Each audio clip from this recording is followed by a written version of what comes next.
لكوملگاه دومیز لناحیه فایده دهوکه پرسکریکا آوا و خورنه درکتیه خلق جبو پیدا کرنا پیدوین خواه نچارن آوه بکرن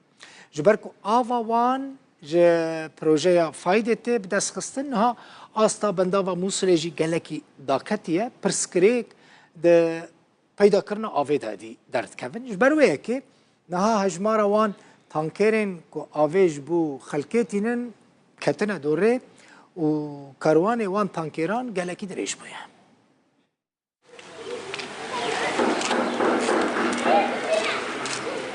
دهت بانی دا سحکت چند آفچوی تانکی یا بود هیت تیراوان ناکد لو بسنده جمالا جیرانان دی اینن آواره این روش آوای کردستانه مالاوان لکومالگه ها دومی سیاسر بناحیا فیدیه اگر جیرانان آف نداره پیچه نابید بکرن همه روش تیت روش نایتن حصایه روش بروش ده محتلم بي آوي أما ديش دف جيرانا بخيروان شي آف دانا من ووضعيهم قالك تعبانة أمنشن بكرنا بيجي تنكر زدينم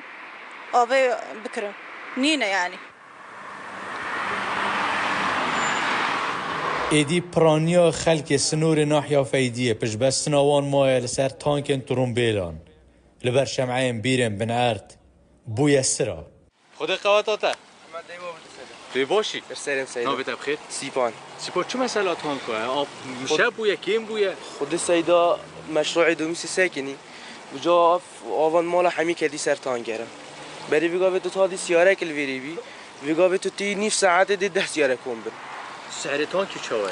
خود سعر تانكي 3000 3.5 ديف تانكي دمينه وی جهه اصله پیدوی بوب متران آوه داباد سر مدا جبرکو دریجاهی ها بورین اوی پروژه که آوه بو 200,000 کسان دابید کن 500 مترن بو هنده هاتینه چکرن که دجوارترین روشن دا کفتن آست آوا بندا و موصله دا خول بر بگیرن لی آست آوه هند دا کفت ایدیوله هات پروژه جکار کفت آوا دورو برن دهو که گوت روزانه پتری 10 سانتیمتر جا آوا بندا و موصله کن بن